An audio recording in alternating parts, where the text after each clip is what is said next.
This video is sponsored by Cool Stuff Inc.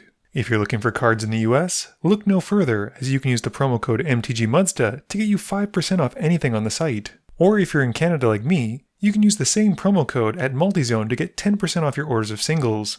If cards aren't what you're looking for, Original Magic Art has playmats, tokens, and sweet art that you can use that same promo code to help you get 5% off your order there. If you're looking to bling out your cards, using Alter Sleeves is a great way to do so, and you can click the affiliate link in my About section to help out the channel as you make an order. And if you just want to help out the channel, you can always consider becoming a patron for as little as $1 a month and join the generic Goblin Gang. Hey gang, and welcome back. Today's game takes us to Kessel Run Games in Ottawa, and I am playing my Ramos deck. I keep a Swamp, Rampant Growth, Temple of Silence, Sultai Charm, Breeding Pool, Beast Whisperer, and Aestheticism. New to the channel is James, having brought his Princess Mononoke inspired deck, featuring Isao the Enlightened Bushi keeping a Soul Ring, Stetson Tactics, Avarice Amulet, Spider Umbra, Forest, and Naturalize. Johnny is playing Sefris of the Hidden Ways, keeping Persistent Petitioners, Victimize, Swamp, Godless Shrine, and 2 Islands. Dylan is playing Will and Rowan Kenrith, keeping Tash's Hideous Laughter, Chain Reaction, Mizium Mortars, an Island, 2 Mountains, and Chaos Warp. Dylan wins the die roll and starts us off. He plays a Command Tower and passes. I draw for turn and play a Temple of Silence, which comes in tapped, scrying 1, and passing. James draws and plays a Forest into a Soul Ring. Johnny just plays a tap Godless Shrine.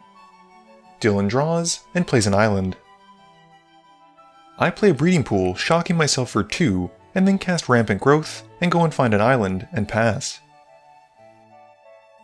James plays a Forest and casts his commander, Isao Enlightened Bushi, and passes. Johnny draws and plays an Island, casting Persistent Petitioners.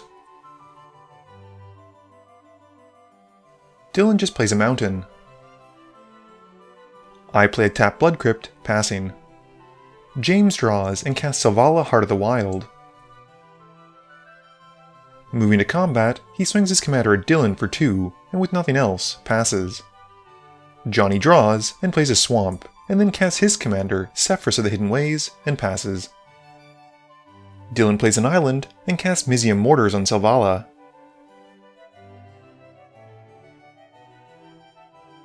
I play a Hinterland Harbor, and then cast Asceticism, passing. James draws and casts a Naturalize on my Aestheticism. He then plays a Jungle Basin to bounce a Forest to his hand, and there was a bit of an error since only an untapped Forest can be bounced, but he could have used his Soul Ring instead, so he let it slide. Moving to combat, he swings his commander at Johnny for 2, and passes. Johnny draws, and plays an Island, casting another Persistent Petitioners. He then activates his other Petitioner to mill a Midnight Reaper for himself, and ventures into the Dungeon of the Mad Mage because of Sefris' trigger. He gains 1 life, and passes. Dylan just plays a Lava Glide Pathway, passing. I play a Swamp, and cast my commander, Ramos. James plays a Forest, and casts an Avarice Amulet, and equips it to his commander, and moves to combat. He swings Isao at Johnny again for 4, who blocks with one of his Petitioners.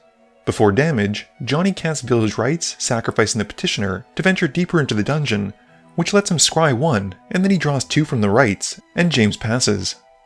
Johnny draws and plays an Island. He casts a Victimize, sacrificing a Petitioner, and he gets a treasure off the dungeon trigger, and then brings back his Petitioner in Midnight Reaper. Johnny then follows up with an Animate Dead on the other Petitioner, and passes. Dylan draws and plays a Mountain. He casts Chain Reaction to wipe the board, getting the Avarice Amulet from James. Johnny also ventures into the dungeon once more, this time scrying 2, and then loses 4 life and draws 4 cards from the Midnight Reaper triggers. With nothing else, Dylan passes. I draw and shock myself with a Watery Grave, casting a Beast Whisperer and passing. James recasts his commander paying 5, and then puts a Spider Umbra onto it and passes. Johnny plays a Plains and casts his own Soul Ring, and then taps it for a Charcoal Diamond. He then recasts Sefris and follows up with an Immovable Rod and passes to Dylan. Dylan draws and casts one of his commanders, Will Kenrith. He upticks Will targeting the Beast Whisperer and Sefris. In response, I flash mutate a Sea Dasher Octopus onto the Beast Whisperer to draw a card. Dylan then passes turn. I draw and play Glacial Chasm. I then cast Hadana's Climb and put its counter onto my Beast Whisperer/Octopus and swing it at will for 1. The Planeswalker takes it, and I pass to James. James casts a Hunter's Insight on his commander, and follows up with a Primal Bellow for a +2/+2 on him, and swings at me for 5. I take 5, and James draws 5, and in his post-combat main phase, plays a Forest, and then casts an Instill Energy on his commander, and activates it to untap Isao. Johnny draws, and plays an island. He activates the Immovable Rod, targeting Will, to turn off his abilities, and then casts a Dance of the Dead to bring back Midnight Reaper.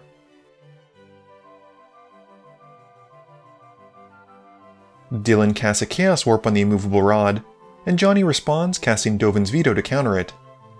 Dylan has no other response, and the spell is countered. He passes, and at the end of turn, I cast a Sultai Charm to draw 2 and discard 1. I play a Prairie Stream as my land for turn, and cast a Cultivate for a mountain to hand and a forest for the field. I then move to combat and get a counter on the Beast Whisperer from Hadana's Climb and swing it at Johnny for 4. He takes the 4, and I draw a card. In my second main phase, I cast Elusive Tormentor and pass.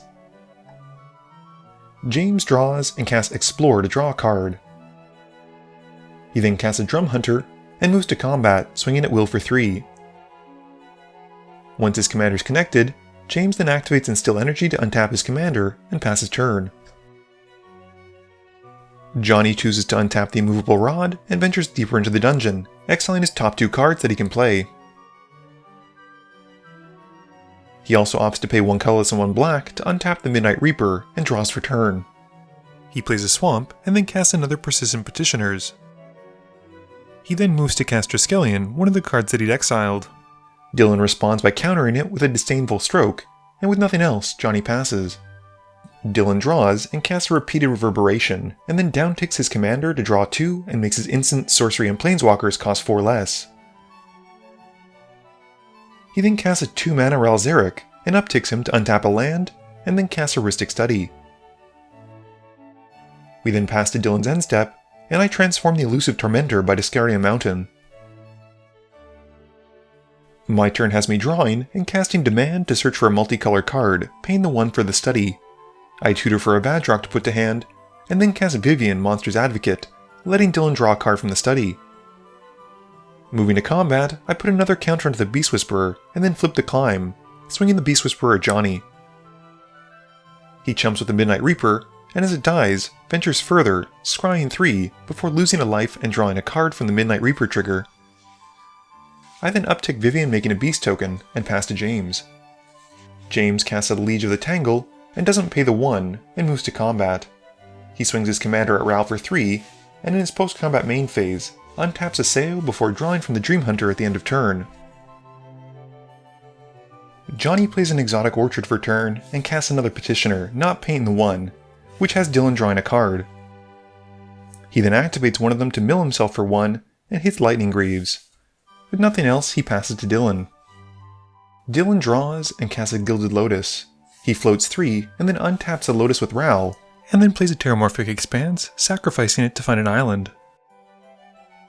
He then taps the Gilded Lotus for more mana to help cast Melek, and reveals his top card, which is Brainstorm, which he casts and gets a copy of, resolving both. He ends with a Mind Stone on the top, and then equips the Avarice Amulet to Melek and passes to me. I draw, activating the Winged Temple of Araska on the Beast Whisperer, and move to combat. I smack Dylan for 10, and draw a card. I follow up by casting Return of the Wildspeaker to draw 10, and then uptick Vivian for a Beast, and pass, discarding down to 7. James casts an Unravel the Aether to shuffle Rhystic Study into Dylan's library. He follows up with a Cultivate to find 2 forests, playing 1 for his land for turn, and putting another into play. Moving to combat, he swings the Liege of Tangle at Vivian, and Isao at Ral. We both decide to let our planeswalkers die, and James follows up with a Savage Punch to have the Liege spite Sefris. Sefris then dies, and Johnny gets to finish the dungeon, drawing 3, and casting a Thran Dynamo from them for free. Johnny then activates the immovable rod on Isao, and James follows up by casting Ram through on his liege and targets my Beast Whisperer. James then untaps Isao with Instill Energy and draws out the Dream Hunter and passes. Johnny opts to untap the rod and ventures back into the dungeon of the Mad Mage. Then follows up with another Persistent Petitioner, and then Sefris again. And then plays an island, and then taps 2 Petitioners to mill himself for 2. He gets a Venture trigger from the Chaos the Unhollow being milled, and Johnny scries 1, and then passes. Dylan draws for turn, and casts a Practical Research to draw 4 and discard an Explosive Welcome. He then casts Karn's Temporal Sundereed to bounce Isao and take an extra turn. He then casts a Mind Stone and moves to his extra turn.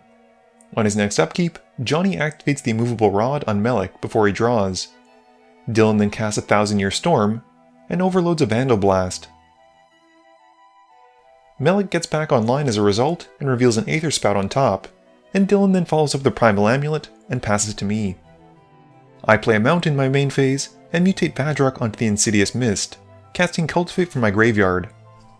I follow up by mutating a Chittering Harvest onto the Mutate stack, casting an Esper Charm to draw 2, and everyone has to sacrifice a creature. I then mutate a Boneyard Lurker to bring back the Pouncing Shore Shark to hand, and cast Cultivate again with Vadrok. Moving to combat, I swing 2 Beast tokens at Johnny, who blocks 1 with the Petitioner and takes 3. With the Petitioner dying, he gets to venture again, exiling 2 cards to play, and I pass. James draws and casts a Harmonize to draw 3. He plays a Forest for turn, and casts a Seal of Primordium, passing. Johnny plays a Prairie Stream, and then casts a Time Wipe, bouncing Sefris to his hand, and then recasts Sefris after the board wipe. He follows up with a Peacekeeper, and passes. At Johnny's end step, James pops the seal to blow up 1000-Year Storm before Dylan untaps. Dylan draws, and casts Will Kenrith again. He downticks the Walker to draw 2 and reduces his spells, and then casts a Contention's Plan to draw and proliferate. He then overloads a Mizzix's Mastery, casting Contentious Plan again, Vandal Blast, Practical Research, Explosive's Welcome, Brainstorm, Repeated Reverberation, Chaos Warp, Chain Reaction, and Mizium Mortars. The Explosive Welcome kills Sefris and deals 3 to me. Dylan then Chaos Warps 1 of his lands, and hits a Kazul, Tyrant of the Cliffs, which goes into play. The Chain Reaction also kills the Peacekeeper, and the Mortars have no target. Dylan then follows up with Rhystic Study, and passes turn. I recast Ramos, and then follow up with a Domri Anarchabolus, upticking him to add a green, and I mutate a Trumpeting Gnar onto my Mutate stack. Everyone sacrifices a creature, and I recast Esper Charm with Vadrok to destroy the Rhystic Study. Dylan does get to draw 2 from the study before it gets blown up, and I remove 5 +1/+1 counters from Ramos to make 2 of each color in Magic. I then cast a Paradoxical Outcome on my Mutate stack to draw 5 and bounce it to my hand. I mutate Vadrok onto Ramos for 3 more counters, and then recast an Esper Charm from my graveyard to draw 2 more cards and get 3 more counters. I use the last of my mana to cast a Swiftfoot Boots, and pass. James plays a Forest and recasts his commander. He then casts and equips a Haunted Cloak to it, and moving to combat, swings a Isao at Johnny for 2, and passes. Johnny draws and casts a Radiant Solar for turn. He ventures and finishes the dungeon, drawing 3 and casting a Smothering Tithe for free from among them. He then casts an Azorius Signet and a Persistent Petitioners, this time venturing into the Tomb of Annihilation as the creature comes in and the Solar scenes it. Each player loses 1 life as a result, and Johnny then plays a Plains and passes to Dylan. Dylan draws and doesn't pay for the Smothering Tithe. He downticks Will to draw 2, and then plays an island and casts Soul Ring. He casts a Jaya Ballard, and then a Ral Storm Conduit, and then a Ral Izzet Viceroy, and then his other commander, Rowan Kenrith. He upticks Jaya to add 3 red, and casts Bury the Books, dealing 1 to Domri, and tries to put Ramos second from the top. I respond by removing enough counters to make 2 of each color of mana, and cast a Naya Charm, grabbing a Quandrix command which I put to hand, and then cast it to bounce Ramos to my hand and put 2 +1/+1 counters onto Isao. Dylan responds to this by casting Expansion on the Quandrix command, bouncing Will to his hand and shuffling 3 cards from his graveyard into his library, although technically he had to pick the same modes, but he could have put 2+1/+1 counters onto Ramos before bouncing it. Dylan then upticks Ral is at Viceroy, and Rowan to grab a card and ping the table. And then follows it up with a Factor Fiction, which is copied. The first Factor Fiction goes to Johnny, who gives him a Murmuring Mystic, and the second one goes to me, which gives him an Echo Mage and a Twinning Staff. Dylan then finishes his turn by upticking Ral Storm Conduit and passing. I uptick Domri to recast Ramos and equip him with the Swiftfoot Boots. I mutate Vadrak onto my commander, recasting a Quandrix command and putting a total of 7+1/+1 counters onto Ramos as a result, and shuffling 3 lands back into my deck. I then remove 5 of the counters to make 2 of each color of mana, and mutate a Lord Drakis, which lets me recast the Quandrix command with the same modes, and grab a Supply and Demand from the Lord Drakis trigger. I then cast a Demand, going to find a Boros Charm, which I then cast to give Ramos Double Strike. I follow up by casting a Chittering Harvester to edict the table, and grab Boros Charm to hand again, and then recast Quandrix command from my graveyard with the same modes once more. I then swing Ramos at Dylan for 18 double striking commander damage to kill him and pass to James. James draws and casts an Archetype of Endurance. He then equips the Haunted Cloak to it and passes. Johnny draws and recasts Sefris. He ventures into the Oubliette room, sacrificing a creature, an artifact, and a land. This triggers Sefris, which lets him complete the tomb to get the Atropole and reanimate Mikaeus. At the end of his turn, I mutate a Sea Dasher Octopus, and get to recast Quandrix thanks to Vadrak, and return Naya Charm thanks to the Lord Drakis. I draw, and cast an Izzet Charm to draw 2. I discard 2, and put 2+1/+1 counters onto Ramos. Moving to combat, I swing lethal damage from Ramos at James to take him out. And in my post-combat main phase, I mutate an Insatiable Hemophage to Ramos, draining the table for 5. I then mutate again for 6, and then mutate another creature for 7. I then remove 5+1/+1 counters, and use it to make Brokos to drain him for 8 more to finish the game. Game review time. So this was actually quite a long game. It was about 1 hour and 45 minutes, and yeah, there were a few mistakes, but let's face it, that's becoming synonymous with my channel anyway. I know in Johnny's case there were some timing restrictions when he entered specific rooms, and that some of the cards he exiled had to be cast immediately. I'm sure had we realized this at 9:45 at night, we probably would have fixed it, but as a result, we did it a little bit wonky, but I don't think it changed the game too much. I love the idea that people take concepts and apply them to EDH decks, so James's Isao Enlightened Bushi deck as a nod to Princess Monoko was really cool to see. Dylan's Will and Rowan Kenrith deck was sweet to see, and it seemed to be some kind of Izzet's Planewalker deck, also known as Super Friends. There was also a lot of sweet synergy involving copying spells, but we didn't get to see too much of that unfortunately. Ramos is finally doing what Ramos wants to do, which is transforming into a bunch of different monsters and blasting face. I got to kill someone with commander damage, I got to kill someone with mutate. This was a fantastic game. I'm so happy with so many of the new inclusions, but I'm still tweaking the deck, so be sure to check back on my deck list to see upgrades. This video wouldn't be possible without the help from my sponsors, Cool Stuff Inc., Multizone, Original Magic Art, and Alter Sleeves. But it definitely wouldn't be possible without the help from you, the viewers, and my patrons.